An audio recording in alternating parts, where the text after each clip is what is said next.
This is the 3-in-1 ESR magnetic charging station. It supports the all-new 2.2 25-watt wireless charging. It has a fan for CryoBoost. If you have the new iPhone 17 or a phone that supports Qi2.2, this is the device you want to get. I've been trying to find the best wireless charger. I don't use them because they get really warm, but the ones that have fans, like this one, there's an Anker one, and then this Belkin one as well, which is $130. The ESR is $99. I purchased it off Amazon. I will have a link down below if you do want to buy one. That link helps support the channel. The Belkin one is $129, but the build quality is drastically different. If you just look at the size differences here, the ESR is on the left. It's much bigger. It feels like plastic. It does have the cooling fan, and it says Qi2.2 on the right. The Belkin is on the right. It's heavier. The base is heavier. It's like almost made of metal. The Apple Watch is sticking out on the back here. They both have USB-C ports on the back. The Belkin has a switch for the fan to turn on and off. They are both 3-in-1 wireless chargers, and they do require 40 watts, I think, on the Belkin, and then 50 watts on the ESR to power this device. The only downside, if you do have a case on, you don't want something that's more than 2 millimeters thick. Cases can impact wireless charging, but this does require 15 volts, 3 amps, power delivery of 50 watts, which actually, luckily, they did include a 50-watt USA power cable here with prongs that fold in, a USB-C cable that unplugs. So that I do appreciate. We did just test out the Nomad ones, which is linked in another video.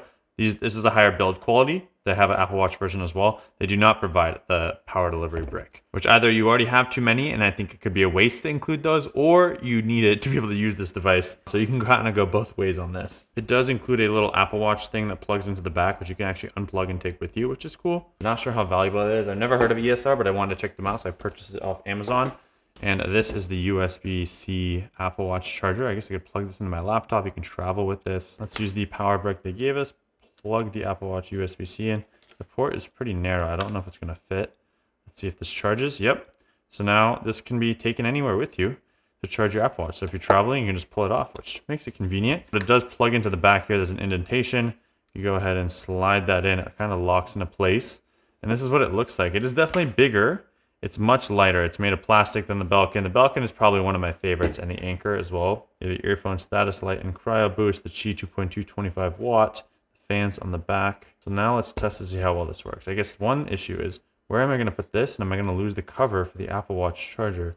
There's no place to put this on. That's a big no-no. Grab our 50-watt power delivery, plug it in right over here. The CryoBoost light is now on. That's cool. Now when you want to charge our phone, we're going to go ahead and slide this on. Boom, we're getting charged. That's a good sign. The question is how fast? 5 minutes to 80%. It seems to be charging faster than the other ones. Put the Apple Watch on, charging that, and then even the AirPods should be able to slide underneath. Boom. You heard that right there? That's the AirPods. Now this is what the charging station looks like with everything being charged right now. Apple Watch, iPhone 17, and the AirPods. Very convenient. I just wish you could see the Apple Watch. I know a lot of chargers have the Apple Watch on the back, so it makes sense, so you can't see if it's fully charged. But if you have this at your desk, you can use standby mode. The fan is now on. There's a little LED to show the CryoBoost is on. Let's go ahead. Oh, I can feel the fan, but I can't really see it. Now the real test is if we plug this charger into the small rig, will we be able to see the total wattage being used? Go ahead and boot this bad boy up. Boom, now it is charging. You can't angle the charger. It's really just stuck at the level it's at, whereas like with the Belkin, I can play with the angle, which I do like. Okay, now it's showing 12 minutes to 80%.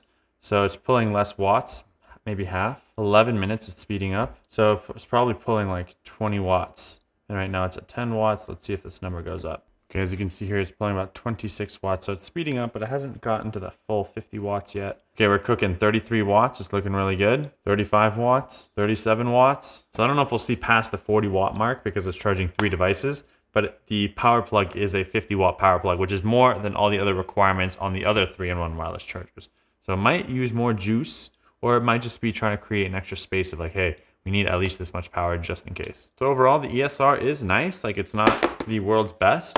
I wish there was a place for this Apple Watch holder. If you don't have an Apple Watch, it might not be necessary to have this variation, but it does have that USB-C port in the back as well as on the bottom here. This button with the LED. This is like okay. It doesn't feel premium, but it does the job well. So, I could probably just take this off. I forgot about that. If you take the sticker off, this is the charging pad on the bottom right there. It's just the Qi versus Qi2.2. If you're trying to save a little bit of money, $100 is still not cheap, but it's going to be cheaper than the other options. If you're willing to pay $30 more, I kind of prefer the look of the Belkin. It just feels more premium, and they do offer it on the Apple website. So I don't know if that makes a difference. If you want me to get a USB-C power meter let me know and I'll just purchase that for future videos. Let me know in the comments below what other questions you have about this, other Qi 2.2 wireless chargers.